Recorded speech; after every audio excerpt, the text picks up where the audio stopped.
था खराब, इतना भर दिया।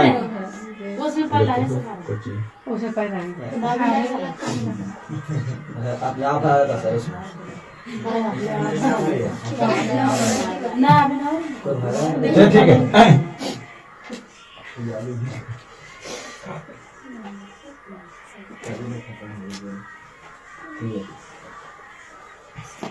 विरेत का सर कुछ छोटी छोटी बातें जानेंगे ना तो 10.1 चैप्टर आपको बनेगा। ठीक है, हमने पिछले बार में बताया कि विरेत क्या है, सबको पता है सर। विरेत क्या होता है सबको पता है। ठीक है, विरेत क्या है तो विरेत के किसी भी केंद्र के चारों ओर बने गोलाकार सब परिधि को क्या कहते हैं, विरेत कहते हैं। ठीक है, हमने विरेत के बाद हमने क्या जाना, व्यास के बारे में। ठीक है, या फिर हम व्यास को जानने से पहले, हम सब व्यास को जानने से पहले जानेंगे त्रिज्या के बारे में। ठीक है, त्रिज्या किसे कहते हैं आपको पता है कि यदि कोई एक वृत्त है इस प्रकार से, ठीक है ना, ये वृत्त का केंद्र होगा तो वृत्त के केंद्र से वृत्त के किसी बिंदु पर डाला गया जो लंब होता है ना वो हमेशा क्या होता है, त्रिज्या होता है। ये सबको पता है। ठीक है, हम सब केंद्र को शो करते हैं ओ से, ये इसका हो जाएगा रेडियस। आपको पता है ना कि जो वृत्त है सर, वृत्त इस प्रकार से नहीं है। ठीक है, वृत्त में अनंत बिंदु है ना, मतलब वृत्त में अनेक बिंदु होते हैं। ठीक है, और जब उस सारे बिंदु को मिला देते हैं ना तो उससे वो एक क्या बन जाता है, वृत्त बन जाता है। ठीक है, यानी देखिए वृत्त सच में इस प्रकार से होगा। ठीक है, हाँ बस ऐसा ही है। ठीक है, हम जब इस सबको मिला देंगे ना इस प्रकार से यहाँ पे, ठीक है ना, तो ये आपको दिखाई लगता है कि क्या एक प्रकार की ऐसा ये वृत्त है। ठीक है, यानी इसमें अनंत बिंदु है, इसमें अनंत बिंदु होती है इस प्रकार से। ठीक है, तो ये आपका वृत्त हो जाता है। ठीक है, जब हम इसको माइक्रोस्कोप से देखेंगे ना तो इसमें डॉट डॉट डॉट आपको दिखाई देगा इस प्रकार से। ठीक है, तो ये होता है वृत्त। याद रखोगे कि वृत्त के केंद्र से वृत्त के किसी बिंदु पर डाला गया जो लंब होती है ना वो क्या होता है, त्रिज्या होता है। दूसरी बात है कि हम सब एक वृत्त में ना, हम सब एक वृत्त में अनंत त्रिज्याएं खींच सकते हैं। ठीक है, क्यों, देखिए जब वृत्त में अनंत बिंदु होता है तो हम सब वृत्त के केंद्र से प्रत्येक बिंदु पर क्या डालेंगे, लंब डालेंगे। तो जब सब प्रत्येक बिंदु पर लंब डालेंगे तो लंब का क्या होता है, त्रिज्या होता है। ठीक है, तो इस प्रकार से इसमें त्रिज्या हो जाएगा यहाँ पे। यानी हम सब कह सकते हैं कि एक वृत्त में अनंत त्रिज्याएं खींच सकते हैं। ठीक है, चलिए दूसरी बात क्या है कि यदि हम वृत्त के बाद व्यास की बात करें, कुछ बता दिए थे जो सबसे आगे बढ़ते हैं यहाँ पे व्यास क्या होता है। ठीक है,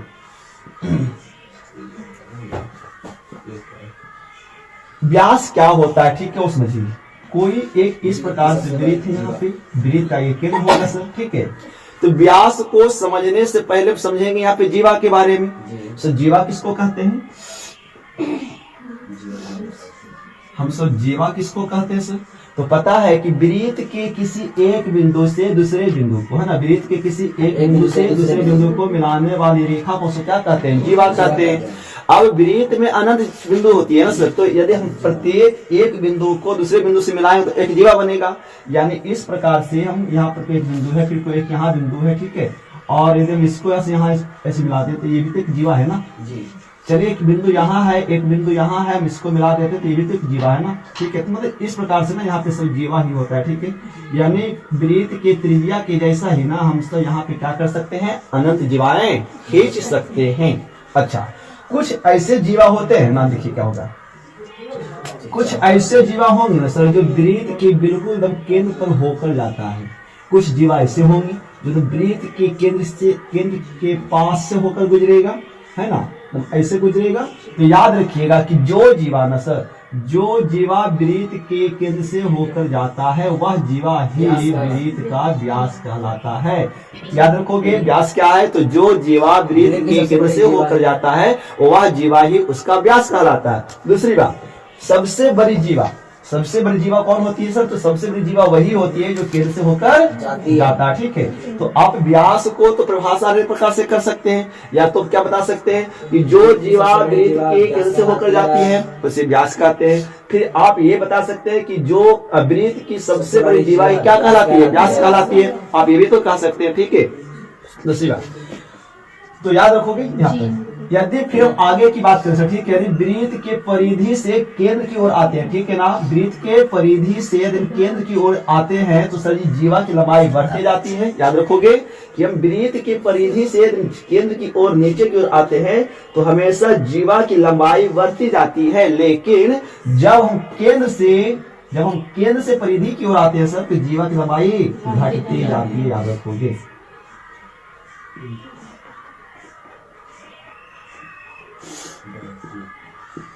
बढ़ती है, ठीक है। चलिए तो जीवा भी हो गया, व्यास भी हो गया, त्रिज्या, ठीक है। अब त्रिज्या को लिखते क्या, जिसे आपको पता ही है, आर से त्रिज्या को लिखते हैं, बी से डायमीटर से, ठीक है। अब क्या होता है समझो, और या तो फिर हम ऐसे भी तो कह सकते हैं सर कि त्रिज्या का जो दोगुना होता है ना वो क्या होता है, व्यास होता है। देखो ये एक त्रिज्या है और यदि हम एक त्रिज्या इधर से मिला दें तो देखो तो ये दोनों रेखा मिल करके तुम जा रहा है कैसे होकर के ना, तो इस प्रकार से भी वो एक व्यास यहाँ पे हो सकता है, ठीक है। तो याद रखिएगा कि हमेशा जो त्रिज्या होती है ना, त्रिज्या जो होती है ना, जो त्रिज्या होती है वो हमेशा क्या होता है, व्यास का आधा होता है। क्या होता है, हमेशा व्यास का आधा होता है, और जो व्यास है ना वो हमेशा त्रिज्या का 2 गुना होता है, ठीक है। देखिए तो यदि मान चलो कि यहाँ से यहाँ एक 4 है, यहाँ से यहाँ 4 है, कितना 4 4 8, तो एक त्रिज्या इधर एक त्रिज्या इधर, जब मिला देंगे r प्लस r कर देंगे तो वो आपका क्या बन जाता है, d मतलब व्यास बन जाता है। उसे इसलिए तो लिखते हैं सर ये r कितना 2r, ठीक है। इस प्रकार से लिख सकते हैं। यहाँ पे बात में आ रहा है, यहाँ से कोई दिक्कत। तो ये बेसिक है, ठीक है।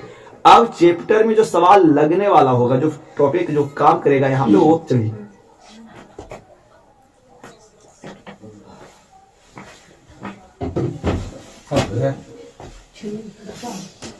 ठीक है। तो इतना हमने आपको पिछले बार में बता दिया है। अब आइए कुछ बातें जानना है। जीवा के बाद व्यास त्रिज्या तो हो गई, बेसिक चीज है। दूसरी बात क्या है, हमसे ये भी जानते हैं कि वृत्त का जो सूत्र, वृत्त का जो क्षेत्रफल का जो फार्मूला होता है वो क्या होता है, तो वृत्त का क्षेत्रफल का फार्मूला होता है कितना, पाई आर स्क्वायर, ये सबको पता है, ठीक है।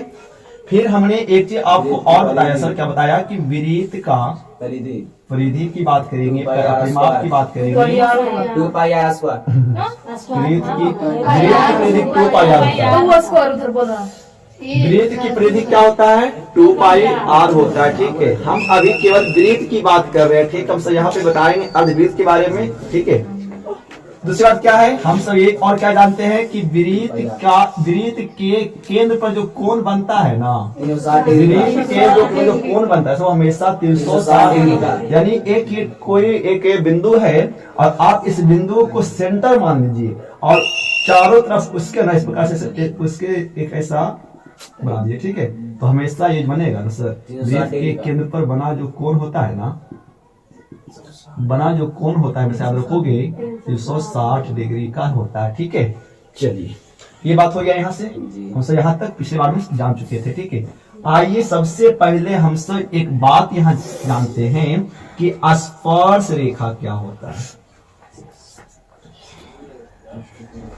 ठीक है। हम सब यहाँ पे जानेंगे किसके बारे में, स्पर्श रेखा के बारे में, कि हम सब यहाँ पे स्पर्श रेखा किसे कहते हैं, समझिए ध्यान से। चलिए मान करके कि कोई एक ये वृत्त है, कोई एक ये वृत्त है तो उसके एक केंद्र भी होगा, अच्छा जी। अब वृत्त है तो वृत्त पर तो अनेक बिंदु है ना, इस प्रकार से बहुत सारे बिंदु है, बहुत सारा बिंदु है, आप इसको गिन नहीं सकते, अनंत बिंदु है यहाँ पे, इस प्रकार से, ठीक है, अनंत बिंदु होता है। स्पर्श रेखा क्या सुनेगा, वृत्त के किसी बिंदु से खींची गई एक इस प्रकार से कोई रेखा, ठीक है, हम इसे क्या कहते हैं, स्पर्श रेखा कहते हैं। यानी चलो जी, यानी वृत्त के बाहर, ठीक है, जब हम वृत्त के बाहर से कोई यदि एक रेखा गुजारते हैं और यदि वह रेखा वृत्त के किसी बिंदु को छू कर जाती है ना, तो वह रेखा जो है उस वृत्त का क्या कहलाएगा, स्पर्श रेखा। स्पर्श का मतलब क्या होता है, छू कर जाना ना, तो क्या बोलेंगे कि वृत्त के स्पर्श बिंदु से होकर जाने वाली रेखा क्या कहलाती है, स्पर्श रेखा कहलाती है, ठीक है। दूसरी बात क्या है, अब यहाँ से पूछेगा कि हम एक वृत्त पर कितना स्पर्श रेखा खींच सकते हैं। आपको बताइए, देखिए जब वृत्त में अनंत बिंदु हैं तो हम उससे तो चाहेंगे तो अनंत रेखा खींच सकते हैं। चलो मान कर कोई एक ये बिंदु है और कोई एक रेखा ये इसे जाएगा ना सर, छू करके। अच्छा पता है, बात सुनिए, बात क्या बताते हैं इसमें ना, लिखा है किसको, लिख लिया, इसको रफ कर देते हैं, ध्यान दो, देखिए ना चलाते हैं, सुनिएगा ध्यान से। ये वृत्त का केंद्र जी, चलो मान लो तो कोई एक ये बिंदु है ना, और यहाँ से कोई एक रेखा इस प्रकार से स्पर्श करके जाती है। आपको लगता तो होगा ना कि सर स्पर्श तो यहाँ भी तो कर रहा है, स्पर्श तो सर कहीं और तो कर रहा है। जी नहीं, आपको देखने में लगता है, ठीक है, बोर्ड ना इस प्रकार से जब इसको हम सही तरीके से बनाएंगे ना सर, तो मात्र एक यदि बिंदु को ऐसा है, यदि कोई एक ऐसा बिंदु है ना सर, तो इससे मात्र कोई एक ही रेखा ऐसे गुजरेगा, ऐसे करके बस ऐसे गुजरता है वो इस प्रकार से। तो हमसे इसको बोलते हैं स्पर्श रेखा। यहाँ पे बात समझ आया? क्या बोलोगे कि वृत्त के किसी बिंदु से हो छूकर, या वृत्त के किसी बिंदु को छूकर गुजरने वाली रेखा को क्या कहते हैं? स्पर्श रेखा कहते हैं। बात समझ आया? दूसरी बात क्या बोलोगे कि हमसे एक वृत्त पर अनंत स्पर्श रेखाएं खींच सकते हैं ना। देखिए तो हम अभी तक क्या खींच दिए, दो खींच दिए, सर वो ये है, सर मैं वो ये और किसी खींच सकते हैं, सर वो ये है सर, और खींच सकते हैं, कोई एक ये है और खींच सकते हैं, एक ये बिंदु है और खींच सकते हैं। ठीक है, तो मतलब कहने का मतलब क्या कि हम अनंत रेखाएं खींच सकते हैं एक वृत्त पे। बात में आया? ठीक है, तो ये हो गया स्पर्श रेखा। स्पर्श रेखा के बाद सर एक होता है छेदक रेखा। क्या होता है? छेदक। हाँ, एक होता है छेदक रेखा। ठीक है, और आ रहा है यहाँ पे एक होता है छेदक रेखा। क्या होता है समझिए ध्यान से।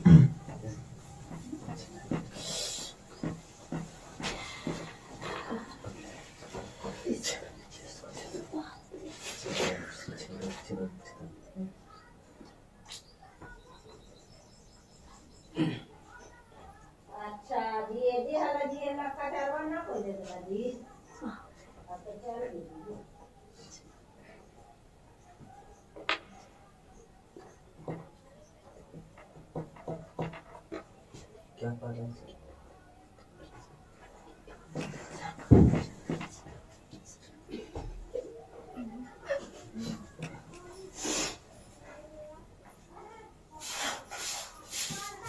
मतलब है जी, है ना? ठीक है, आलू लग रहा है, वृत्त तो होगा, वो पता ही वृत्त है। देखिए क्या है, चलिए मान करके कि वृत्त की परिधि होगा तो सब बिंदु होगा, सबके सब क्या है? यदि इसको हम खींचे ऐसे, कौन रेखा? स्पर्श रेखा। स्पर्श करके कहीं जा रहा है तो स्पर्श रेखा। ठीक है, छेदक रेखा का मतलब पता क्या होता है कि वृत्त के परिधि के किन्हीं दो बिंदुओं को छेद करेगा तो उसको बोलते हैं छेदक रेखा। एक तो छेदक रेखा ऐसे ना कि मतलब जैसे ये वृत्त है तो एक एकदम छेद कर देगा इससे, ये पार से ऊपर ना, बस समझ रहा है। एक तो जैसे कोई एक ऐसा वृत्त है तो एक छेदक रेखा इस प्रकार से, तो ये छेदक रेखा नहीं कहलाएगा। वृत्त है तो यदि वृत्त के एक बिंदु से किन्हीं दो बिंदु को छू कर जाएगा ना इस प्रकार से रेखा, तो उसको बोलते हैं छेदक रेखा। देखिए इसको बोलते हैं छेदक रेखा। ये हमारा क्या है? छेदक रेखा है। बात समझ आ रहा है? मतलब क्या बोलेंगे कि वृत्त के किन्हीं दो बिंदुओं को, वृत्त को किन्हीं दो बिंदुओं को छू कर गुजरेगा, है ना सर जी, अंदर से छेद करके निकलेगा ना, तो इसको बोलते हैं छेदक रेखा यहाँ पे। ठीक है, दूसरी बात क्या है कि हम एक वृत्त में अनंत छेदक रेखाएं खींच सकते हैं। छेदक रेखा कोई दिक्कत? बस में आया कि ये स्पर्श रेखा क्या होता है, छेदक रेखा क्या होता है। ठीक है, एक थोड़ा सा परिमेय हम पढ़ेंगे 13.1 का। ठीक है, सॉल्व कर दे, कोई दिक्कत?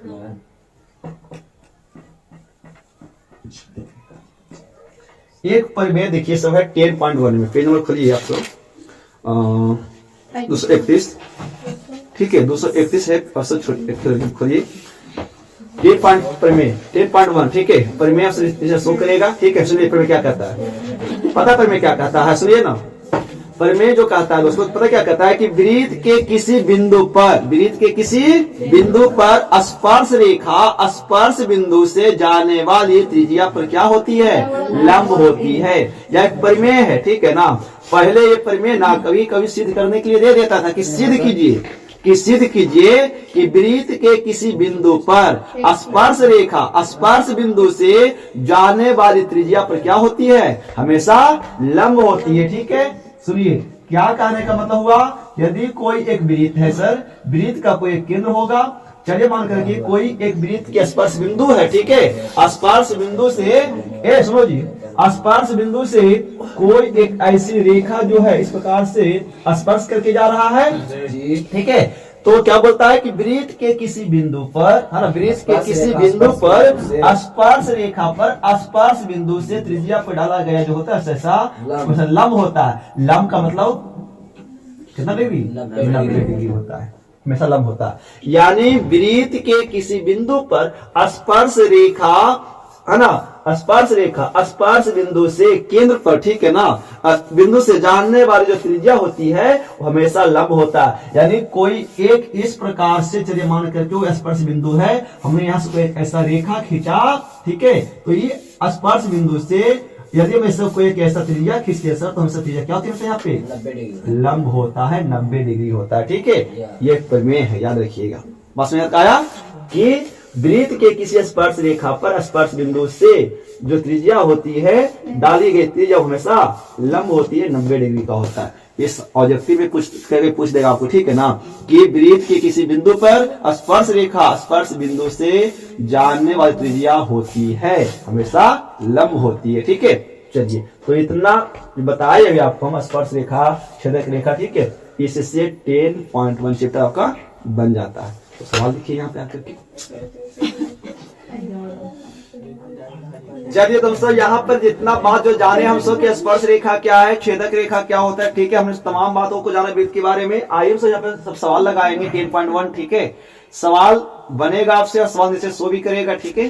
सवाल 10.1 का जो सवाल नंबर 1 क्या कहता है सुन लीजिए। सवाल नंबर 1 है ना कि एक वृत्त की कितनी स्पर्श रेखाएं हो सकती है। अभी हम आपको बताए क्या कि एक वृत्त में अनंत बिंदु होता है ना सर, तो हम प्रत्येक बिंदु से क्या खींचेंगे, रेखा, तो वो क्या हो जाएगा, अनंत रेखाएं हो जाएगी ना। यानी हम एक वृत्त में सर हम अनंत स्पर्श रेखाएं खींच सकते हैं, अनंत खींच सकते हैं, कोई लिमिट नहीं, बहुत सारा खींच सकते हैं, ठीक है, इस प्रकार से, ठीक है। तो फर्स्ट का आंसर क्या हो जाएगा, अनंत हो जाएगा, अनंत हो जाएगा, या परिमित रूप से अनेक हो जाएगा ना, ठीक है, एक का हो जाएगा यहाँ पे। चलिए सवाल नंबर 2 देख लीजिए।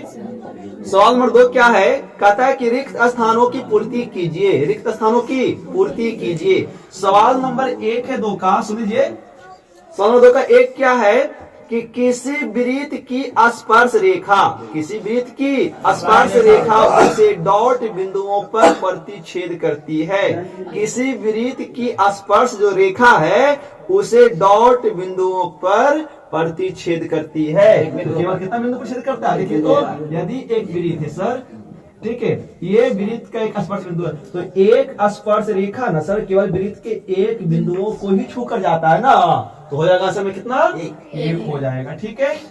चलिए सवाल नंबर 2 देख लीजिए। 2 का 2 क्या कहता है, सवाल नंबर 2 का 2 क्या है, दो बिंदुओं पर प्रतिच्छेद करने वाली रेखा को डॉट कहते हैं। सवाल नंबर 2 क्या कहता है कि वृत्त को 2 बिंदुओं पर, है ना, वृत्त को 2 बिंदुओं पर प्रतिच्छेद, स्पर्श नहीं, प्रतिच्छेद करने वाली रेखा को डॉट कहते हैं सर। कोई एक वृत्त है बाबू, ठीक है, वृत्त का केंद्र होगा सर, वृत्त के किन्हीं 2 बिंदुओं पर, है ना, 2 बिंदुओं पर प्रतिच्छेद करने वाली रेखा को सर क्या बोलते हैं सर, और इसको बोलते हैं छेदक रेखा। क्या बोलेंगे, छेदक रेखा। छेदक रेखा क्या करता है, तो वृत्त के किन्हीं 2 बिंदुओं पर प्रतिच्छेद करता है, प्रतिच्छेद करता है तो उसको काट कर जाता है, ठीक है।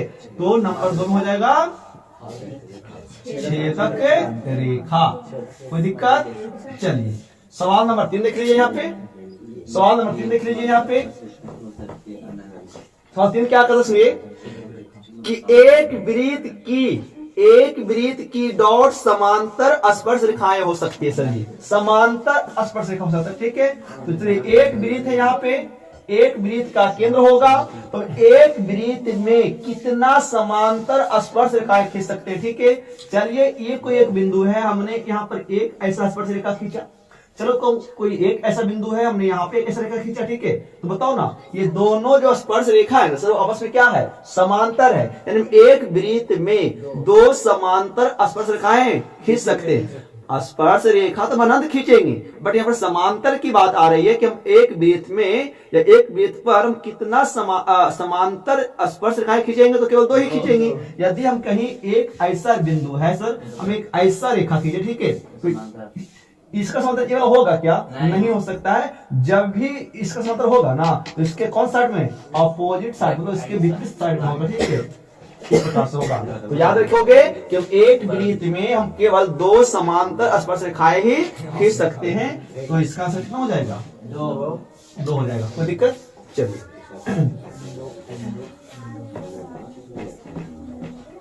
चीज पढ़ना है, चीज समझने की बात समझोगे। चलिए सवाल नंबर 4 में क्या कहता है, सवाल 4 है कि वृत्त तथा उसकी स्पर्श रेखा के घनिष्ठ बिंदु को डॉट कहते हैं। वृत्त तथा उसकी स्पर्श रेखा के उभयनिष्ठ बिंदु, देखिए ये एक वृत्त है, ठीक है। अच्छा चलो मान करके कि ये वृत्त का एक स्पर्श रेखा से, तो स्पर्श जो रेखा है वो वृत्त के बिंदु से छूकर जा रहा होगा। तो जो बिंदु वृत्त का है वही बिंदु किसका है, रेखा का है, वरिष्ठ हो गया यहाँ पे। तो वृत्त का स्पर्श रेखा का बिंदु और वृत्त का बिंदु जहां से छूकर जाती है, तो उस बिंदु को क्या कहते हैं सर, स्पर्श बिंदु कहते हैं। क्या कहते हैं, स्पर्श बिंदु। मतलब वृत्त का वह बिंदु जहां से कोई स्पर्श रेखा उसको छू कर जाती है ना, तो उस वृत्त के उस बिंदु को क्या बोलेंगे, स्पर्श बिंदु बोलेंगे। और ये हो जाएगा स्पर्श रेखा हो जाएगा। बात समझ आया। तो 4 का आंसर क्या हो जाएगा सर, बिंदु ना बताना है उस वरिष्ठ बिंदु को क्या कहते हैं। तो यहाँ पे स्पर्श बिंदु कहते हैं, ठीक है। चलिए 2 का यहाँ पे हो गया खत्म। सवाल नंबर 3 को बनाने की आवश्यकता है ना, उसकी बनाएंगे यहाँ पे, और लिखिए तो इतना आगे बढ़ते हैं। सवाल नंबर 3 क्या कहता है, सवाल समझिए। सवाल नंबर 3 है कि 5 सेंटीमीटर त्रिज्या वाले एक वृत्त के बिंदु P पर स्पर्श रेखा PQ केंद्र O से जाने वाली एक रेखा से बिंदु Q पर इस प्रकार मिलती है कि OQ बराबर 12 सेंटीमीटर है, तो PQ की लंबाई होगी। सवाल क्या समझे, सवाल समझिए ध्यान से। एक वृत्त है बाबू, ठीक है, एक वृत्त का केंद्र है। तो वृत्त की जो केंद्र है सर 5 सेंटीमीटर त्रिज्या वाले, चलिए मान करके कि ये एक केंद्र होगा और ये इसकी त्रिज्या होगा, तो इसकी लंबाई कितना दिया गया है, 5 सेंटीमीटर दिया गया है यहाँ पे। चलिए इसका केंद्र क्या है, O है। अब सुनिए 5 सेंटीमीटर त्रिज्या वाले एक वृत्त के बिंदु P पर, चलो यहाँ पे बिंदु क्या है, यहाँ का बिंदु P है, ठीक है। बिंदु P पर स्पर्श रेखा PQ, स्पर्श रेखा PQ इस प्रकार से स्पर्श रेखा P। अच्छा एक बात बताते हैं, सुनो। यदि कोई केंद्र है और ये इसकी स्पर्श बिंदु है ना, वृत्त की बिंदु है, हमने ऐसे कोई एक रेखा खींचा, ये भी तो कौन सी स्पर्श रेखा, और हम थोड़ा सा ऐसे बढ़ा देते हैं, और क्या है, बस है ना, बस बिंदु वृत्त के बिंदु को यदि कोई रेखा बाहर से टच करता है तो वह स्पर्श रेखा ही कहलाएगा, ठीक है। चलो तो वृत्त के बिंदु P से PQ एक स्पर्श रेखा है ना बिंदु Q पर इस प्रकार मिलती है, ठीक है। PQ केंद्र O से जाने वाली एक रेखा, केंद्र O से जाने वाली एक रेखा इस प्रकार मिलती है कि OQ 12 सेंटीमीटर, OQ 12 सेंटीमीटर है, तो P से Q की लंबाई ज्ञात कीजिए, ठीक है। आपको यहाँ पे ये लाना है। कुछ गलती ना होगा हमको भी लग रहा है, क्योंकि ये अभी जो लंब हो जाएगा सर यहाँ से ये वाला 90, तो ये हो जाएगा कर, तो फिर ये हो जाएगा लंब, ये हो जाएगा आधार, तो एच स्क्वायर बराबर पी स्क्वायर बी स्क्वायर हो जाएगा 140 हो जाएगा, यहाँ पे 25 हो जाएगा और घटेगा।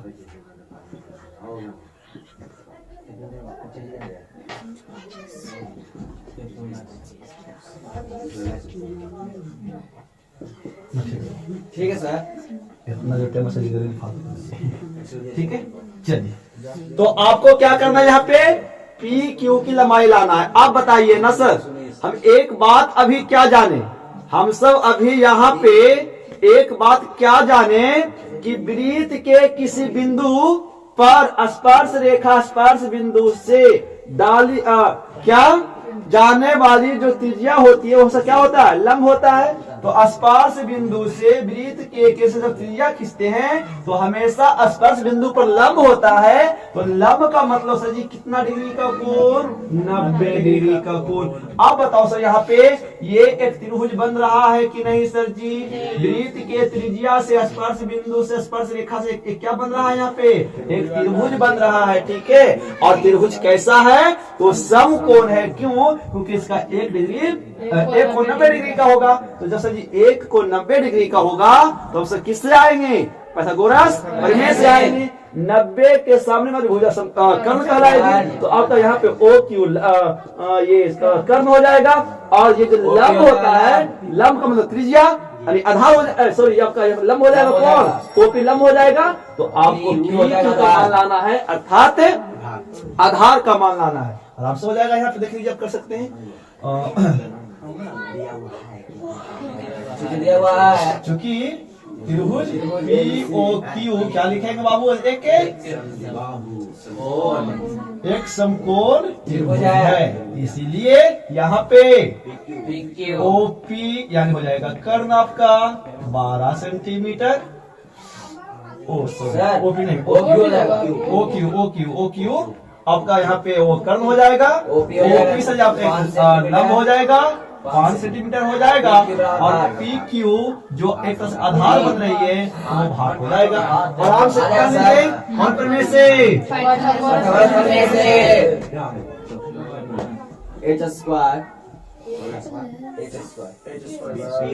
फॉर्मूला क्या होता है, कर्ण स्क्वायर बराबर लंब स्क्वायर प्लस, कर लीजिएगा, करिए आराम से। तो यहाँ पे देखिए क्या हो जाएगा, तो हो जाएगा क्या, एच स्क्वायर पे एच कौन है जी, एच कौन है, ओ क्यू नाम, ओ क्यू का स्क्वायर, ठीक है। पी कौन है आपका, ओ पी, तो ओ पी का स्क्वायर। बी कौन है, पी क्यू, तो पी क्यू का स्क्वायर, ठीक है। चलो सबका मान पुट करो, देखो ओ क्यू कितना है सर 12, तो 12 का स्क्वायर बराबर ओपी कितना है, ओपी, तो ओपी 5 का स्क्वायर। और आपको यहाँ पे पी क्यू का क्या लाना है, पी क्यू को मान लाना है, ठीक है, ध्यान दो। तो 12 का स्क्वायर 144 सेंटीमीटर स्क्वायर हो जाएगा सर यहाँ पे, बराबर 5 का square 25 centimetre square plus P Q का पी क्यू भाग, ठीक है। अपना प्रजाति में आएगा तो 144 हम पी क्यू नहीं कर दिए, बचेगा पी क्यू का स्क्वायर, घट के कितना आएगा 119 सेंटीमीटर स्क्वायर बराबर पी क्यू स्क्वायर। हटेगा स्क्वायर, चलेगा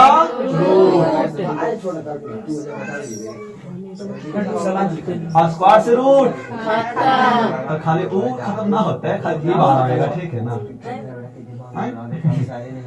इसीलिए पी क्यू और कितना रूट अंडर 119 सेंटीमीटर, यानी इसकी जो लंबाई हो जाएगी बाबू, ठीक है, हो जाएगा 100।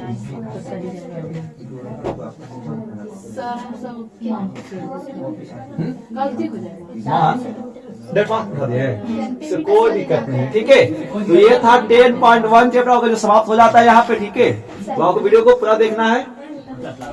सवाल नंबर 4 पता है क्या कह रहा है, सवाल नंबर 4 इसी का सवाल 4 है, वो कहता है क्या ना, सुनिए कि एक वृत्त खींचिए, एक वृत्त खींचिए और दो एक दी गई रेखा के समांतर दो ऐसी रेखाएं खींचिए कि उनमें से एक स्पर्श रेखा हो तथा दूसरी छेदक रेखा हो। यानी आपको क्या करना है बाबू, एक ऐसा वृत्त खींचिए, वृत्त में एगो रेखा जो दिया गया है इस प्रकार से, है ना, तो इसके समांतर आपको दो गो ऐसी रेखा खींचना है जिसमें से एक रेखा इसका छेदक हो जाएगा और एक स्पर्श हो जाएगा, बट इसी के समांतर खींचना है आपको। तो देखिए हमने यदि एगो ऐसा, सॉरी